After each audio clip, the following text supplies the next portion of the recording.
when I first went to the islands, there was 4 of us guys living in an old Quonset hut. And we would go to the beach, and there'd be 4 or 5 Hawaiians and us 4 or 5 guys. And that was it. I mean, you know, something like that, between 10 and 50. If it got over 15 in them days, it was like a crowd. And so we gravitated towards the Hawaiian guys, you know, as friends.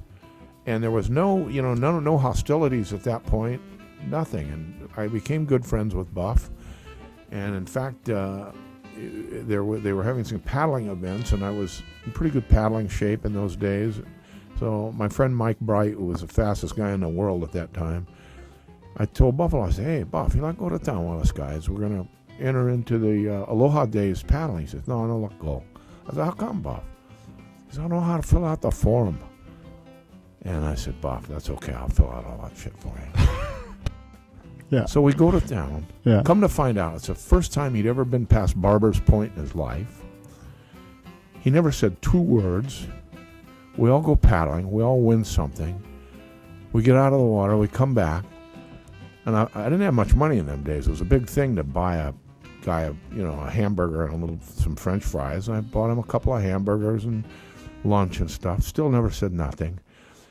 And we get to Nanakuli, and he goes, "My auntie, stay over here." He says, "Turn the car." So we go up the street. He gets out of the car, slams the door, never looks back, never says thank you, never says shit. And I told Mike, I said, "Jesus, man, you ever seen a guy like that in your life that's so quiet?" So a couple of days go by, we get back out to our Quonset hut, and here comes 4 carloads of Hawaiians. I said, "Hey, and you guys do something wrong?" He said, No. So I look out, and it's Buff, and they got cases of beer on their head, and they got all kinds of stuff to eat, and we ended up having a 2-day drunk, and all we could eat. I learned something about Buffalo Keaulana. It's not what comes out of your mouth, it's your actions, your deeds. And that's, to this day, that's why Buffalo is probably the guy that carries the mantle for the Duke of Hanamoko and represents Hawaii.